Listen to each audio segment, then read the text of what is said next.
kind of talk about my background. So from New York, and I started a company helping children get into top high schools.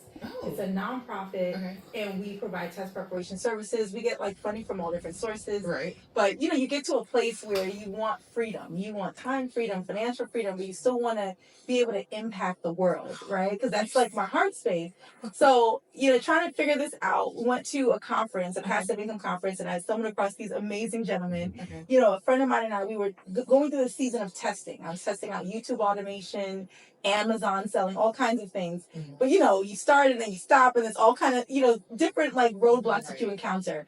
But in that journey of us kind of like testing things out, I saw they were trying things out and I was trying things out. You know, Anton hit me up. He's just like, this is the perfect intersection between serving children, serving your community, and still generating passive income. So he's like, insert Texas care. So I'm like, okay, I trust these guys. So let's just see what it's all about. But it's obviously a higher investment.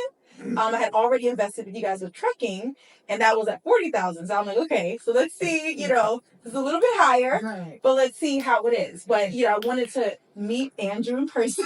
Make sure that I'm ready. I never do. I'm like, I'm coming and I'm saying, You know, I just put two and two together when you guys hugged. You're like, oh, nice to meet you. I was like, oh, you guys never met. Oh, that's right. Thank you for your hospitality. So yeah, so just spending that day with him, you know, I was able to see the corporate office. I was able to see some of the centers and just kind of see the actual impact that this business is going to have, not just on one center, but like, you know, we really expand to 1,000 centers. This is changing a whole generation of children, right? And we still get to have the financial freedom that we desire. So I just felt that it made sense. Oh my God. And I, you know, I've jumped on board right after that. Yeah, you did. So I have 2 centers now, and I'm excited. So I'm here, and I just want to see, you know, where this goes. And I'm all hands on deck to like help make it happen. So you know, I'm excited. You're speaking our language. Yeah. When you started talking about just kind of like your vision, what you want, it's like that sounds exactly. It sounds like just words coming out of my mouth, and so it just feels like it makes my heart happy. You know, like to kind of know that there's so many good people like involved in this venture, and I'm just so excited to kind of see what happen. So. Well, and then you know the thing about it is the vision that we have is going to grow. Right? As the brand grows and as we get more and more locations. And one of the things that we mentioned in a lot of our calls is that, you know, large school districts, right, they don't want to deal with 30 different offices. They want one entity that could take care of all of their campuses. And that's what we're striving to become. We want to be that only number that people have to call in order to get this service, so to speak. And, you know, we don't have everything figured out. I'm the first one to admit that. But we are striving to become better and better every day. What made me excited is like, you know, when you're in business, there's a lot that you have to figure out on your own, or you have to reach out for resources. But when you do it in a franchise model, we actually have a community. And I know that we're still in the beginning, but we can, you know, host events, we can have trainings, we can have, you know, sleepovers. You know, but we're coming together in community, which creates more critical mass and like the ability to share best practices. Like, I just feel like it'll catapult and explode way faster because so many people are kind of like churning away at this idea in tandem, and so I just think the franchise model makes sense. I think so too, and it's good people. You can like tell that like they're really good people who are involved, and I think that makes a big difference. For sure. And with Dedra, I mean, the amount of resources that she brings, you know, is going to jumpstart at least all of our organization. And to the point that I have a feeling, you know, remember one of the worries is like, oh, after 30 clients, corporate's gonna, you know, back away with their clinical supervisor. Well, with Dedra's, you know, resources on board, you know, at least for all of us, we may never have to have our own clinical supervisor. And it's a win-win situation, you know, because it really provides the shared resources that we, from providing clinical LPs to also us contributing, you know, each center. And it really is a win-win situation, in my opinion, at least. Dedra, I'd love to hear your story and kind of how you got started in psychology and how this practice became a reality. So This is actually our 10-year anniversary, you guys. Oh, wow. No, like in a couple of weeks. Wonderful. Exactly 10 Yeah. years. And so like I feel really good about that. Yes. This song, but I'm from here, like in Missouri County, Texas, small town. But when I grew up, there's just not a lot of mental health resources, and so like I've always been interested in psychology, mental health, understanding like why people do the things that they do. Even like as a little girl, like in school, and I would see like kids being bullied, and I'm like, why do they do that to each other? That's so mean, and and I just wanted to understand like why do people do things that they do, you know? But anyway, so when I ended up becoming a psychologist, working in private practice in a group. And then once I kind of got an understanding of like how groups work and how the business part works, I was like, I could do this myself. Like I could like, you know, have my own business. And so I opened up one location back in 2014. And I was the only psychologist there. I'm actually still the only psychologist there, like in the whole town.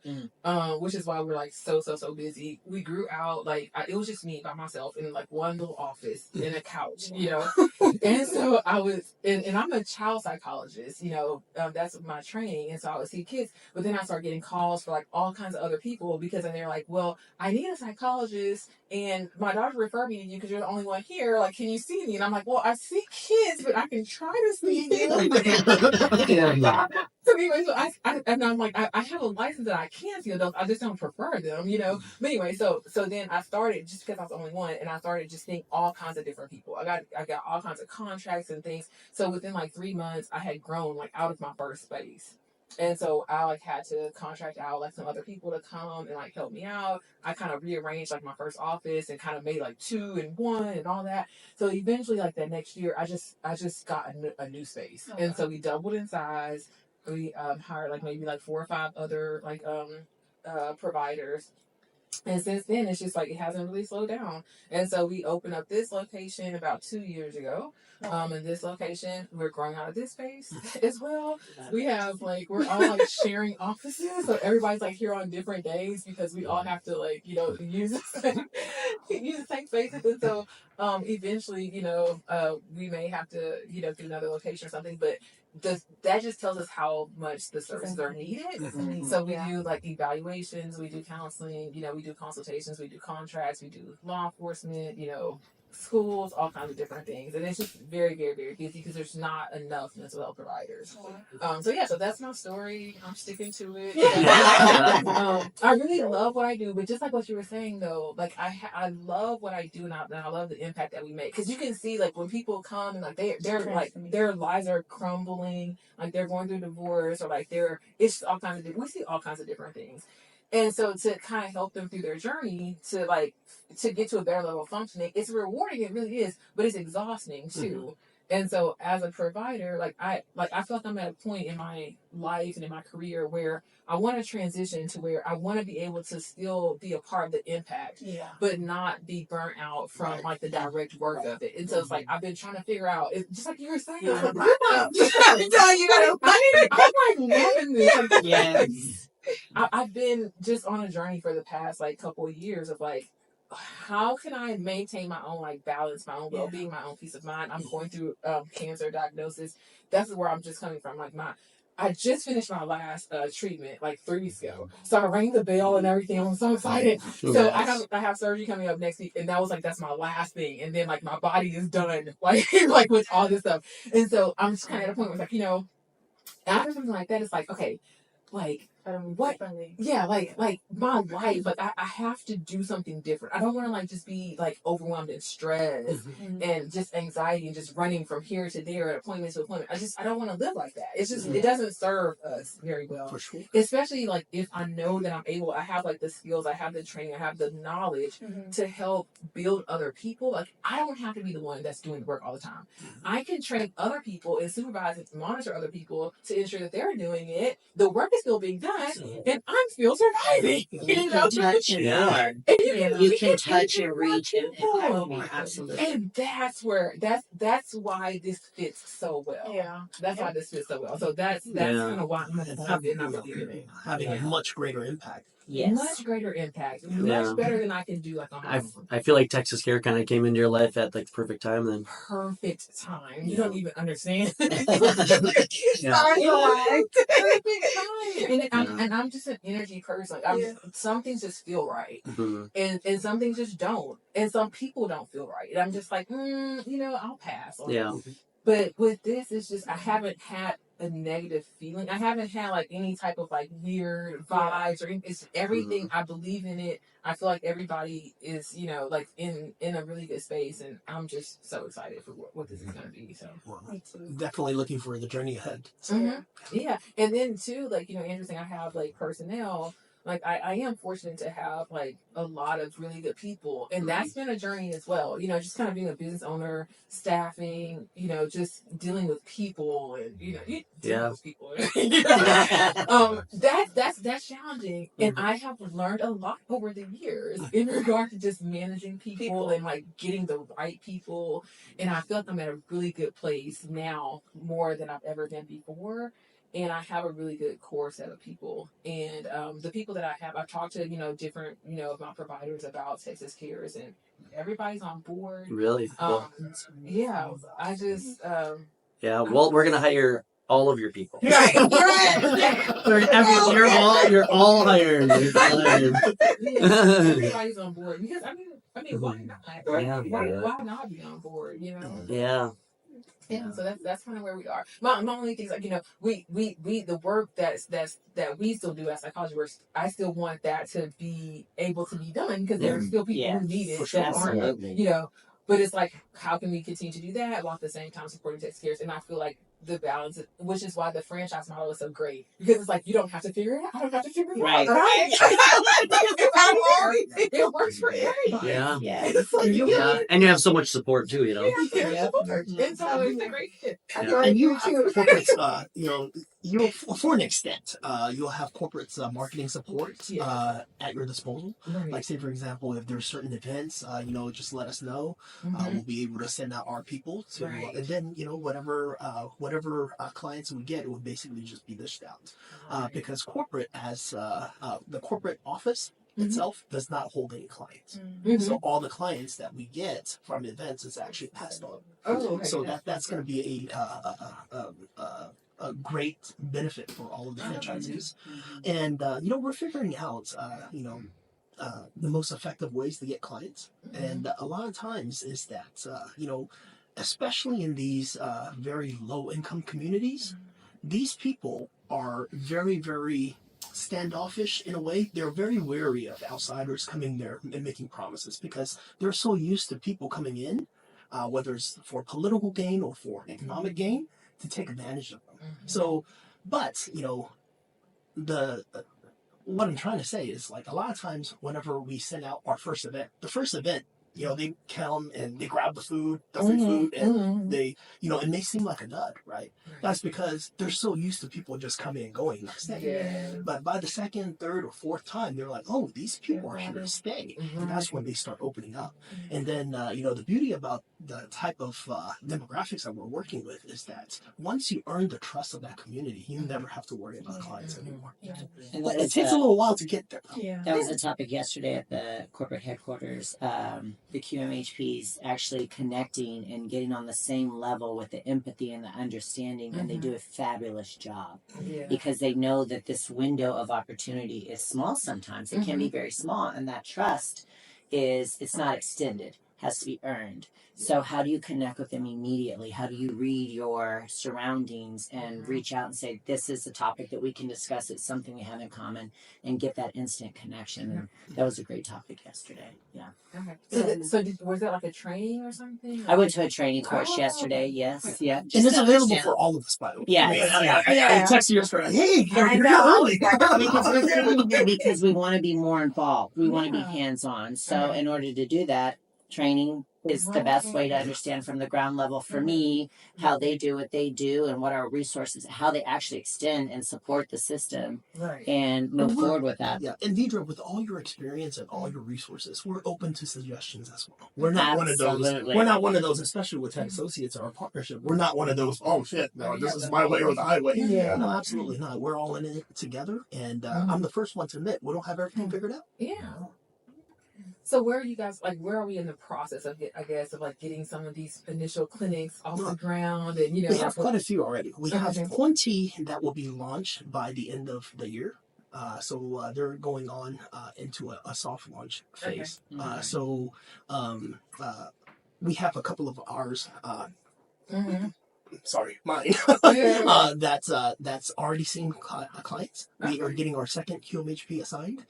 So that getting clients out in Katy was a little more challenging because Katy's a more affluent area. So not that many Medicaid area. But the reason why we chose it is, my business partner has a medical practice and he has a building and we're getting free rent. And that's number one. And number two, it's at very close proximity. So, the first couple of offices that we open, we're going to learn a lot. And it's going to require a lot of attention, hands-on, and being at a close proximity, we felt that it was a good trade-off. Now, once we're, if we can make Katy work, we should make Another thing like that I've noticed too, a lot of times we are focused on the inner cities and things like that, those demographics, but me being kind of from a more rural area, what I've seen is that they're starving for support. So like in the southern part of this county where we are, there's just not, like, people come to our office for just general like therapy. Like they drive like almost an hour sometimes. Because there's just like not people where they are. And so some of those rural areas, like you can get like, a majority of all of the recipients like in that area, in that region. And it's not as dense, I guess, but you can be. There's not many options. Because there's not any options. And I've definitely seen that just from my general like outpatient. Right. So when it comes to Texas Cares, I really feel like we can have a big imprint there in those areas because they're starving for services. Especially the children. The children are really, really, really in need. So, if you take a look at the graphs, right, all of the graphs, unfortunately, are trending in the wrong direction. Childhood obesity, self-harm, teenage pregnancy, all of the graphs, unfortunately, is going in the wrong direction. And, it's becoming a major problem, and especially with the lack of services that a lot of these kids, especially on the low income side, right? You call some of these, state-run or government-run facilities, I mean, it's like a year to get an assessment. And then some of the facilities we have one Charlie told me about. He's like, we call just to kind of monitor, like, to gauge what's your wait time.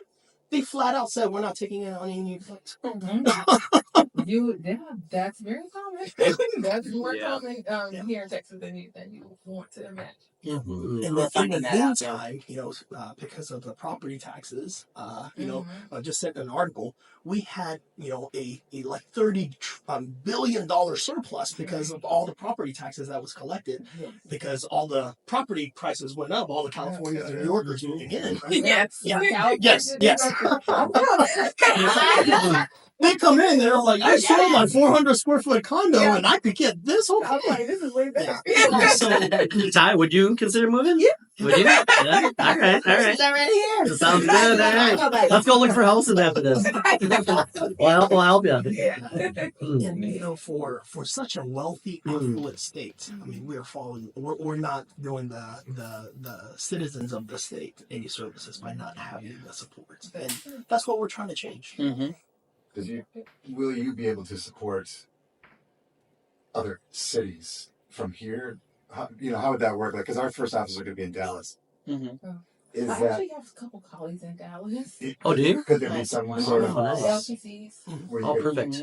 Yeah. I've already talked to one. Really? Okay. Like a couple weeks ago. So that's because like our first 5 were opened in Dallas, right? So like our first Ty's first one in in Dallas. Dallas. So So yeah, if there was that would be amazing if, I have if at you least could one connect episode us, or on if you could oversee or somehow still be a part of that somehow too, That'd be and great. you know whatever however we can do that, but that'd be Yeah. great. But then you're talking to these small areas like these, like I mean, I'm sure there's opportunities, and you see this bigger than like whatever you look for a certain population probably, and if it's big enough, you'd be able to open an office and Right. sprinkle them across the whole Well, state. we have a couple of them that got the accreditation. Remember Charlie's first 4 that he did he carried the paper on. Oh, yeah. Well, those are being accredited as we speak right now, and you know, some of those are in like Temple. Right, like there's nobody out there. And they're like, we're just getting random calls because we're the only mental health service provider. Right. As we were talking, absolutely. Okay. And, you know, our bread and butter is children, but we are also. That's what I was gonna say. So it could be like her situation where you could take on anything, right? So, Yeah, that the code that we utilize is Charlie says is 3 to 99, and I make a joke. So you can do people that are in their mid range. As long Okay. as they have Medicaid, yeah. Okay. Oh, okay. That's perfect. And, We discussed that yesterday in training as well, so I do feel that it's very beneficial. we have a joke. Yeah. To say with 3 to 99, so at 100 we cut you off. No more. And to be honest with you, the reason why because we had calls, they were like, well, do you do younger than 3? And the main reason why we don't is because your liabilities really has to increase. Yeah. Interesting. We don't want to triple our insurance rate for that one. Exactly. Yeah, Dedra, we can get you the addresses of all of our clinics and stuff and where they're located and Okay. everything like So that. we need at least a couple people in Dallas. Yeah. because we have. Because those should be coming soon. I mean, our first we started the process back in like April, right? So I mean we're in like the April, May, yeah. April, May or something there. Yeah. So But then we have other clients of ours or other investors that have also invested in Dallas too. So we might have, 10 Okay. clinics in Dallas Well, that we could use and help then, on. here in Houston, what we're doing a lot of is soft launches. So while you're going through your accreditation, basically you're utilizing corporate's accreditation for that. So Oh. we have a few that's coming up. Okay. and so you're not Medicaid approved, or you started the process but never finished it back then. So is there a way to fast track that somehow, You know, I think or that is something that we could talk to Charlie about. Yeah, I think- because there's a yeah. couple of clinics that we actually absorb Okay. as well, and they have to go through the same. And okay? so I think it's a faster process, Yeah, okay. but it's still a lengthy process. Yeah. I mean, unfortunately, anything with the state, it's Yeah. not going to be fast. Yeah. And we should try to put all of your colleagues through it. I think so. I think it'll be just easier just to kind of for everybody on board to get started, get credentialed. Yeah. So yeah, so I have all of our information whoever I need to give that to. How many colleagues are you thinking? Like here or For both Dallas and Dallas here. I'm gonna have a couple of contacts in Dallas. Like and like I said, I've talked to one of them. We just had dinner I was just in Dallas last week, and I told her all about it, and so she's all on board. And so I know I can literally just call her like today and probably kind of get her information and go ahead and get her, I guess, credentials whenever we all get credentialed. So Let's have start that process like today. Yeah. That's a good time. Yesterday. While she's got the movers coming to Texas. I commit myself to do with that. Yeah, So, we just need to kind of give someone like our MPI, our license numbers, our MPI numbers, tax, all that kind of stuff, for sure. and then the credentialing people can just like do what they do Right. with it. But I can get all that information. When we go to corporate office, we can talk to them about it. Okay. Yeah. Maybe there's a form we can fill out or something like that, or we can create a I'll form. ask Charlie today. So I think overall there'll probably be like for right now there's gonna be like probably about 8 of us. Oh wow, that's enough. Like, Wonderful. That's, I mean, we have Wonderful. 30, but between all of ours, and there's like 30 clinics that we're gonna need. So I mean, it'll be perfect. Yeah. I think that's a great start. I really do. They have 30, I have 18, so. Okay. All right.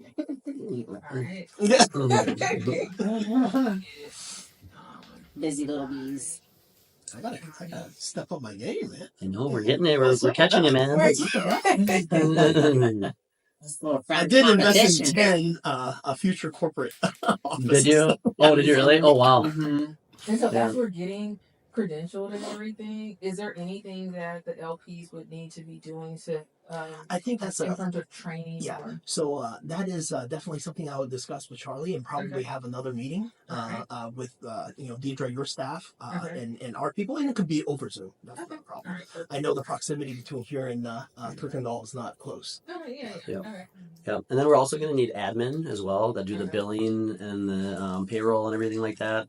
They can work virtually. All we need to do is just have a receptionist for every one of our clinics and stuff. But if they're close enough, or if we know any admin that are in the area of any of our clinics, we can pay them a little bit more to be that receptionist and also the admin. So that's an opportunity to, if anyone's interested, and if they can work there and also work for you doing anything. I mean, it might be, ideal, yeah. Okay.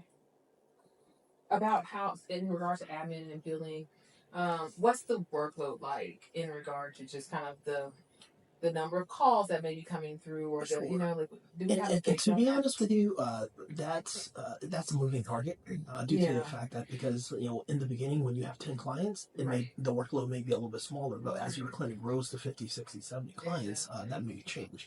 And then there are a lot of I think we sent you the admin job descriptions, and then also for the QMHP and also for a clinical supervisor as well.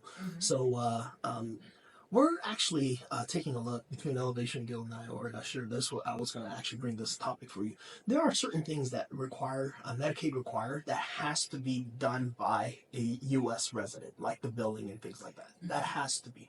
But there are some mediocre tasks that is on the admin job description that could easily outsource to a virtual assistant in Venezuela that speaks better English than we do, and they speak perfect Spanish. So I think utilizing some skill sets like that will also give us a bilingual person that we could communicate with some of our Spanish speaking or Spanish only people, and what I'm trying to do is help create a system that makes it easier and provide more resources for all of our investors as well. Because there are certain jobs that we don't want to say, hey, we can't have a virtual assistant or a very good virtual assistant from Venezuela that's on the admin, because there are 3 tasks that only requires by law U.S. based citizens or U.S. residents, right? Well, those we could omit from that, but there's 10 other things that we could utilize a virtual assistant for, and we have friends that utilize virtual assistants from South America. That's perfect English and perfect South America's Spanish. nice because they're Spanish, and then in the same time zone too. Yeah, exactly. Because these like Philippines and everything else. It's like they're in the middle of the night. Yeah, trying to talk to them over here. You can go on. You can even go on Fiverr and find those people too. Yes, absolutely. Was there still? Are you still working on that option to have like the kiosk thing instead of a receptionist? Is that is something that. No, I think honestly the reason I kind of shying away from that is the administrator or the receptionist, right, can also act as a person that could help with the marketing. Community outreach, yeah. Community outreach. Eric and I were talking about that, and we use the Go High level. We want to find somebody that actually maybe does marketing that can also be the admin and can run the back end systems that we already have. So that might be a good combination. This is a person that could go around, armed with information about all the services that we provide. Go to the school events and things like that. Where if it's a kiosk with somebody that is virtual, you save 1,000, but I think you're gonna lose 10,000 because you don't develop that camaraderie with the community. Absolutely. I don't know. For me, running my nonprofit, it's a similar population, at least some of who we serve. The highest conversions is workshops, just going to the schools, meeting the principals, meeting the guidance counselors, building that relationship. And again, those contracts stay for years.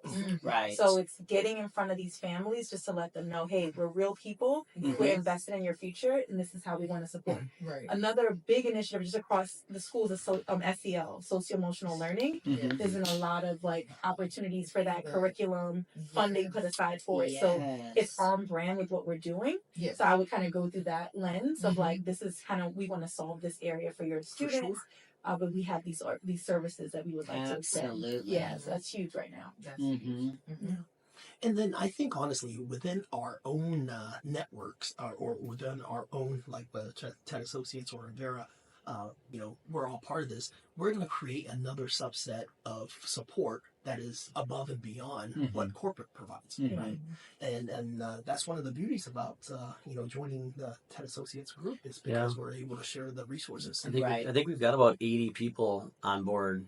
You know what I mean? So that's a lot of resources and a lot of connections.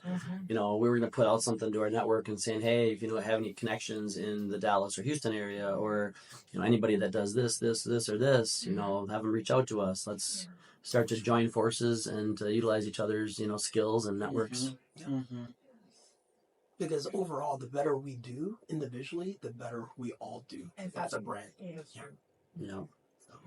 If we were to find like an LP that's already Medicaid licensed, would they be able to just start immediately? Yeah, right? So they can start immediately. They can start doing. Nobody that nobody that you work with Maybe I might. is Medicaid. Maybe. Well, I think one of the things, Dedra, as soon as you yourself or your LPs get accredited with Medicaid, with the inflow of clients that we're going to be getting from the marketing teams, the street teams, every single one of those new clients needs to be assessed. Right. But that's immediate revenue coming in. Right. That assessment, there's a billing code for that. Yeah. And then if you guys can hire 600 truck drivers, right? Yeah. We can't hire 600 Well, yeah, we had brought in 6,000 drivers through our network. Yeah. So, Well, I'm sorry. I mean, admitted a zero. Yeah.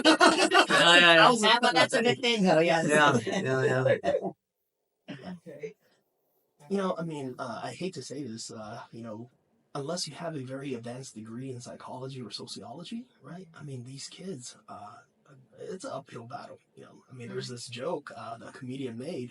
He said, hey, if my daughter said, hey, Daddy, I want a degree in business or law, yeah, Daddy's got you. Daddy will pay for everything, right? But if this is nothing derogatory. He goes, but if my daughter came to say, Daddy, I want a degree in psychology, I was like, yeah, you're on your own. Because I don't need to know why they need fries. Why people want fries with that. But it's so true because there's so many of these kids with these bachelor level degrees and they're pouring coffee at Starbucks. That's true. And I think, tapping in that untapped resource because allowing them to make more than what they're making now, doing the work that they went to school. Right. And getting clinical supervision, right? Yeah, because they're limited. Getting those hours. Yeah, like they need to have supervision before they can do anything. It's crazy. So on the way back from Atlanta to the airport, I was in an Uber cab driver, and we just started talking about Texas Care. And so he just says, after I'm done, he's like, well, I'm a psychologist. I went to have a master's in psychology.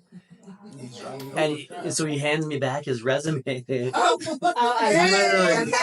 He literally hands me back his resume. And I was like, wait, Jimmy. So we ended up reconnecting with him, and he's actually going to be relocating to Texas now. Oh, you see?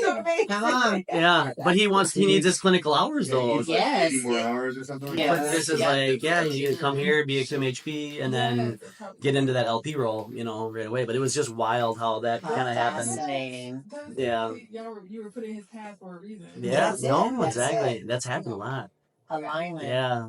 And then during my trip, on the way to Atlanta, I sat next to a gal, and she does these planking. She calls it planking, where she on her arms. Yes. And she planks. But she wants to travel around the whole country for each state, and you think she's done 18 states. But she planks for her record was 3 hours and 33 minutes. Wow. I read about this woman. Yeah. But then she does these events, and it's like a fundraiser for mental health. And I'm sitting next to her, and she wants to just travel around with us and do events and stuff like that. That's so cool. I love it. And on the way back from that trip, I'm sitting next to a kid on the plane. He's like 16. He's talking about going into business, and I'm like, all right, that's great, And I start telling him about, hey, you got to do this, and you got to, I can teach you how to do that. And we started getting into Texas Care too. His mom is sitting in front of me, and she's listening to the whole conversation. And she's like, hey, I want to hear more about that Texas Care. I was like, okay. Well, we just had a call, and now she wants to invest But she also used to have these. She's also a mental health provider, so she has her psychology degree as well.